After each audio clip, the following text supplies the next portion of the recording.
Hello my crafty friends, my name is Linda Dolke. I'm a demonstrator with Stampin'Up here in Australia. Today we are making a really sweet and simple little soft card.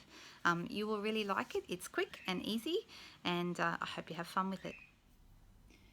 So today's card is this very simple little soft card. I'm calling it soft because I've been doing them in pastel colours, which I really think looks very, very pretty. And it's a very simple project, which I think looks good in these particular colours. This is Pool Party, the blue, and this is Blushing Bride, the pink. I think it would also look good in Mint Macaron, which is a pale green. So any of those colours, or any other colour, of course, that you choose would look great. But I think for this soft look, you really want to be looking for your pastels. So what I've done is I've got some water in one of my, oh, I dropped it, spritzers, throwing them around today. And all I've done is I've just taken off, these come apart, so you just open them and fill them up at the tap. I've filled it about halfway with water, roughly, and there's no precise measurement for this, but you want to put in enough drops of re-inker, so I've used the Blushing Bride re-inker, enough drops that you get a medium to dark sort of colour in your water there. So it might be a dozen or so drops, maybe a little more, maybe a little less, thereabouts. So I didn't really count them, but just until I was happy with the colour. And you know, if you can always add more, it's harder to take it away, of course. And then I've got a piece of very vanilla cardstock.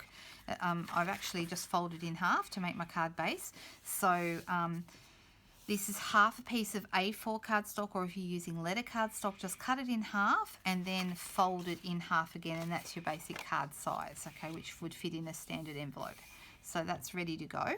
And I'd like to introduce you guys to the Springtime Impressions framelits, which are the ones we're using. So the Springtime Impressions framelits, I can't speak properly today. Springtime Impressions framelits are these ones that have this beautiful corner piece with the roses and the flowers and leaves. Little single flower here, which is quite useful. And then also this gorgeous little butterfly, which has been starring in lots and lots of projects of mine and other people's lately. So this is a bit of a different butterfly shape to what we had in the past. We used to have more of a roundish shaped butterfly. That's actually been discontinued, and we have this kind of wider shaped butterfly now. So they do look like they're taking flight when you add them to a card, which is what we're going to do. So I've already cut my pieces.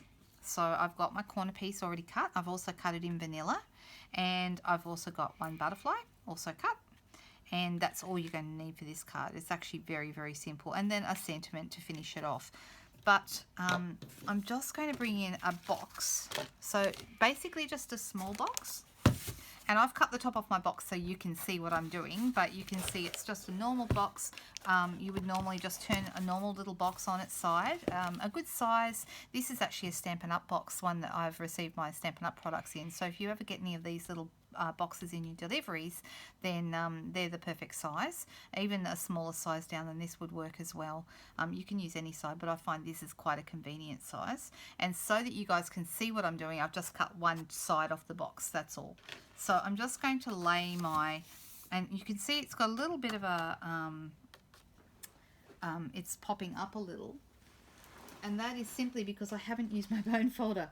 So let me quickly grab my bone folder, and then it will sit much flatter. So I'm just going to score over the corners, and then see how it sits nice and flat. It's not popping up anymore. That'll allow me to get a better background image, because that's what we're trying to create. So all we're doing is we're laying our little piece here straight over the top, and it's just going to sit there like that. Just make sure it sits as flat as it can, and then I'm going to get my spritzer. Make sure my nozzle is facing towards the card and not towards me, because ask me how I know that. Too many times. And then what you do want to do is you want to spray. I'm going to spray here from the bottom edge because I kind of want the colour to fade out as it goes towards the top. If you have a look here, you can see it's darker here and it fades out as it goes towards the top. Same with the pink one. There's not much up here, so most of the colour is down here. So I do want to come from this side. However, I don't want to go too low, because if I go too low, then too much of the colour will go underneath, and it will actually blur your image. I've got one here that I can show you where I did that. See how it's not nearly as clear? It's still pretty, but it's not nearly as clear as this one, say. See that? This one's much clearer because this one I sprayed from almost directly above, and this one I sprayed from more of an angle. So my suggestion is to spray almost directly above, but I'm still going from this side. So I'm going to start at the top, and I'm kind of going to work my way down. And so I'm not spraying up in this corner, I'm just spraying down here. If you want to give it another little last minute spray, you can, but really you don't need very much. Then I'm just going to hook my fingernail or whatever you happen to have, little tool or whatever, and I'm just going to pull that off, and you can see that we're immediately left with that beautiful background image. Okay, that's how simple the background is to do. Super, super simple. How easy is that? So I'll get rid of my box because I don't need that anymore. That just protects my table. The box is just simply, first of all, so I don't spray it across the table at anybody else, but also so that it protects my my table surface from being sprayed on. And then I'm going to grab my other butterfly. Now I'm not going to colour this one. So this one here, if you just want the butterfly on its own, I would add a couple of glue dots and just pop it straight in here. But before you do that, you want to add your words because then you'll know exactly where to put your butterflies. So I've used Pool Party ink here. So I'm going to use Pool Party ink for my sentiment. And I'm actually using the sentiment Life is Sweeter with Friends Like You, which is from the Detailed with Love stamp set, which is a cute little one. And I'm going to just ink that up with my Pool Party ink. And I'm sorry if you get in the back of my head here, I'm sorry. I'm just going to stamp that straight on there.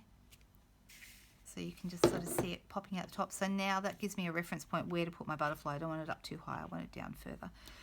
If you would like the butterfly to have a tail, I've actually put a couple of glue dots on the back of him and then just folded over a little bit of our dotted tulle ribbon, which is this stuff here, which is just beautiful. Also gives you, you know, it goes with that lovely soft look, so that helps create that as well. And then a couple of glue dots again on the back so that you've got your ribbon will stick to something, and that would just go straight on there like that. So that would be almost finished. But another option is we have this gorgeous Coastal Cabana gold edged ribbon. How nice is that? And that'd be really pretty as well, so that my butterfly could have, in fact you could have both. Why not? Let's do both. Yeah, that sounds like a good idea, doesn't it? I'm just going to chop. I left my ribbon scissors at somebody's house and I'm sad because I just don't have them right now, and the paper snips are wonderful for paper, but I don't like them as much for ribbon. I like my ribbon scissors for those. Alright, so I'm just going to pop that on there, and I'll grab another glue dot.